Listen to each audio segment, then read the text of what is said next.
Usap-usapan pa rin sa social media ang nasabi nga pong pagkapanalo ni Miss Mexico sa Miss Universe. Kakibat dito ang paglabas ng kontrobersya na inilantad ng nasabi nga pong resigned judge sa HBO na ang mananalo ay si Miss Mexico at yun nga ang nangyari. Isang patunay na mayroon nga pong sabwatan na naganap. Isang Jenny Patricia, isang foreign ang napaka-open sa kanya nga pong opinion. Isa ito sa sinabi niya, I've been in this industry, I know how it works, I've stood up for contestants so they aren't manipulated, silenced, or used as profit by people in power. That is why I'm speaking up. If you can't see the bigger picture, if you refuse to even consider the reality of what's unfolding, then simply scroll past because this conversation for people who value truth, not blind loyalty. Ibinahagi niya ang photo ni Miss Persia at ni Miss Mexico.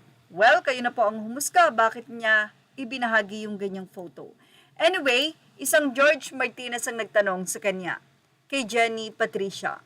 Aniya, a couple of questions since you seem to be an expert. Who should have been in the top 5? In what order? Who was the real winner? And most importantly, why? Sagot ni Jenny Patricia.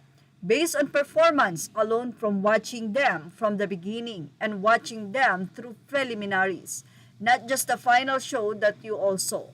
The real top 5 should be in Philippines, Brazil, Colombia, Thailand, and Puerto Rico, and the rightful winner would be in Philippines. She had the strongest communication, the cleanest Q&A, the most consistent stage presence, and the kind of universal appeal Miss Universe is supposed to represent. This isn't about favoritism, it's about what we'll saw with our own eyes. Some women simply outperformed, and it's heartbreaking to see so many incredible contestants overshadowed by politics instead of, well, yung totoong pagkapanalo. Yan ang naging pahayag niya. Sa kabila nga ng kontrobersya ay nananatiling tahimik si Miss Universe third runner-up 2025 Atisa Manalo. Kahit na nga usap-usapan na tila magre-resign na rin ito sa kanyang pagkapanalo bilang third runner-up, kaakibat din ang pag-resign ni Miss Côte d'Ivoire at bilang fourth runner-up.